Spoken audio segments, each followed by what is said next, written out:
Welcome to the daily astrology video. And today I'm going to be talking about the news that Earth has a new mini moon alongside our other moon, and what that means astrologically. And does it mean something astrologically? Yes, it absolutely does. There is nothing out there in the solar system that doesn't have meaning.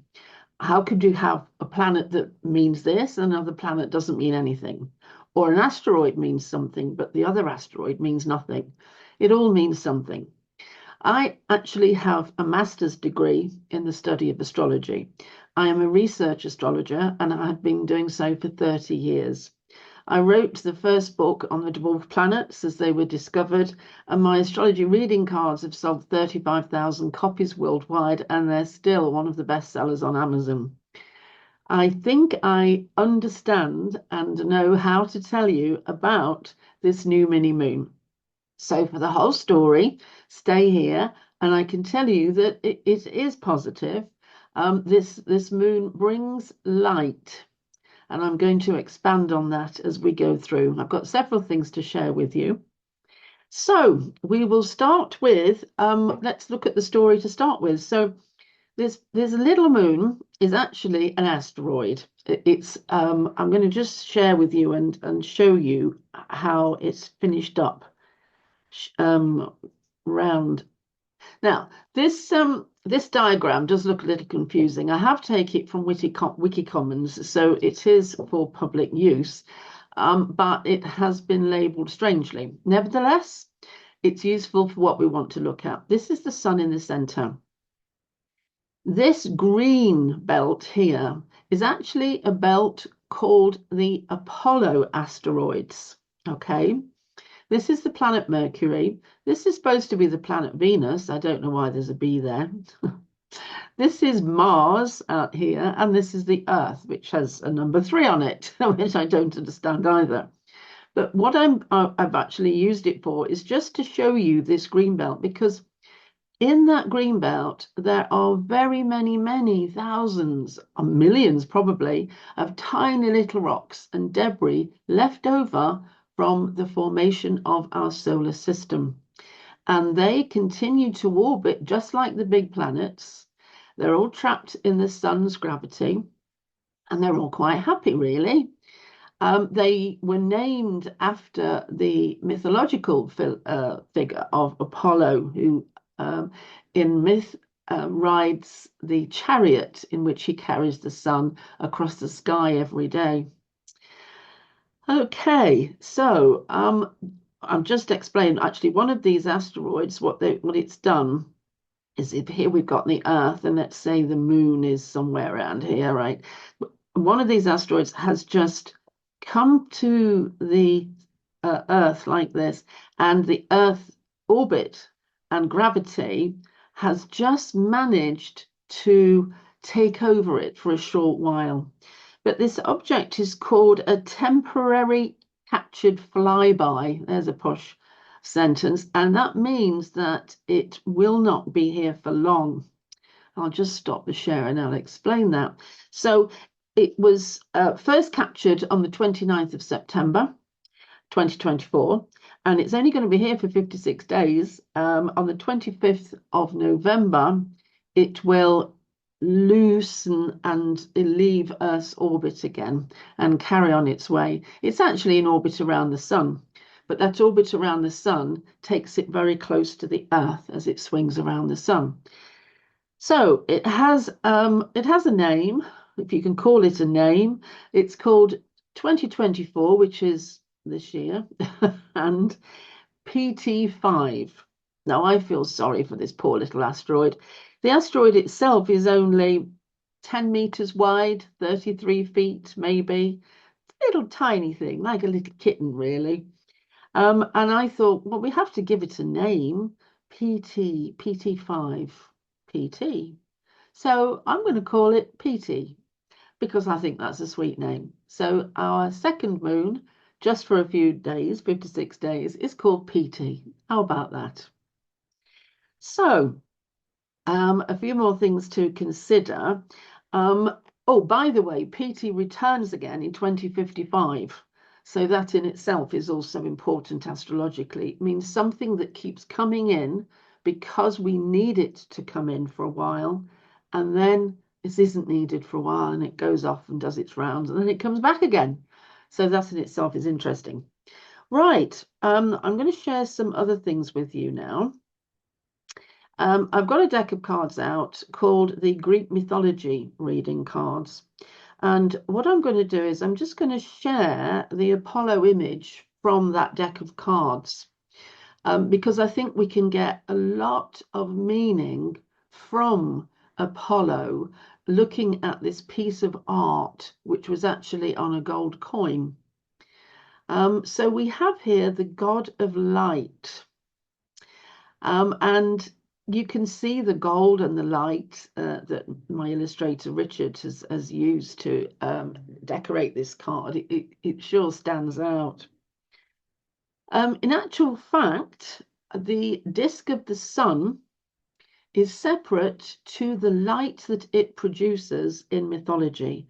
The light is one deity and the sun's disk is another. And that's a very important point. While we're here, I'm also going to just move quickly past Eris and go to Artemis, because Artemis is Apollo's sister. Now, the goddess of light, Artemis is known for her light, her quickly, speedy, flashing light, which is seen in the rivers of the mountains as they flash in the sunlight. Artemis is considered to be like lightning. She is a huntress. You can see here that she has a dog with her and arrows. And she's also associated with moonlight. Right, now I'm just going to stop that share for a moment and just talk about that light aspect, which is really one of the most important clues in astrology. Moonlight. The moon has no light of its own. It reflects the sun's light. So that moonlight, when it is reflected on the streams and rivers of the mountains, it is glinting and flashing. It's sunlight, basically, which has just bounced off the moon and then been reflected to Earth. The light is made up of photons. If you want, tiny little bits are called photons. If we go back to Egypt, the god of the light was Shu, and his light was separate to the actual Aten, the disk of the sun. And when you think about that, that's not so dumb. Let's think about sunrise every morning. We get the light before we get the disk of the sun. It's the light that comes up first and gives us this wonderful feeling of dawn. And the ancients saw it that way. Their deities were separate. Okay, so what I'm going to actually look at now is the meaning of Apollo, which I just want to remind myself of as I talk to you. Okay, now, Apollo was found in many places. He had many uses. And one of the things that Apollo was useful for was ripening fruit. This little piece of the Apollo asteroids has come at the right time to help us ripen the fruit. That's nice. Apollo was also known for healing illnesses. There is a long mythology around the sun with its healing attributes, and Apollo picks up that healing as well. He has sharp arrows of light, the arrows of light there, which Artemis had, which were useful in battle and made him a fearsome warrior. So we do get, with Artemis and with Apollo, we get the sense that we have yang energy here, masculine energy, that it is a fire energy, so the element is fire. So Apollo was also a god of divination, because the sun's central use in astrology associated with divination and a prophecy. Apollo brought order to the cosmos and he returned stars to their rightful places. So I'm now getting the image that we have here a little tiny PeeTee, and PeeTee is up there organizing things and putting them back in their right place, which is very comforting. So, what can we expect from PeeTee in terms of helpfulness in our lives? Well, in any circumstances that require skill and ingenuity, then we have little PeeTee there, because that's exactly what he brings: skill, ingenuity, strength, and stamina. PeeTee is going to cast light, going to award understanding and determination. Everything that we value in the sun, or its success, its joy, its brilliance, its leadership, comes with a little tiny PeeTee. So if you're in a place where you're searching around in the dark and things aren't that comfortable at the moment and everything feels a bit weary and meaningless, this sign from the cosmos, this sign from the solar system, Apollo sending one of his little PeeTee rocks to just join us for a while and extend its energy towards us, is fantastic. Everything about the sun's energy is considered to be positive and rejuvenating. So hope is restored when the light comes. The dark is banished, vanquished, and the light restores good and order to our land. In the dark, we battle demons, Apophis, and snakes and things. But when it comes to the light coming up from the horizon, everything vanishes, and it's just the glory of and the beauty of the new day. So we have a positive and rejuvenating effect here. So we could ask that things be restored to a place where we want them to be. We're enjoying an affirmation and a confidence here. This little messenger, PeeTee, has come at a time when things don't look so great, do they? And they haven't been feeling great just recently.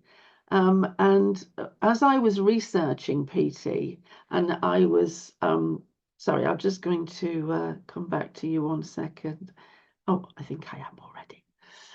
As I was researching PeeTee, and I was going through all of my available books and academic stuff and burrowing into mythology and everything, I was slowly brought around to the fact that actually PeeTee does have meaning. There is solid background to this asteroid, as solid as the research I have done on the dwarf planets. When I wrote the first book, that book is now the world text on them. And I think PeeTee is as genuine as those dwarf planets are. It is, as I say, the fact that you can't have one lump of rock in the solar system means something and another one doesn't. Well, that wouldn't make sense at all, would it?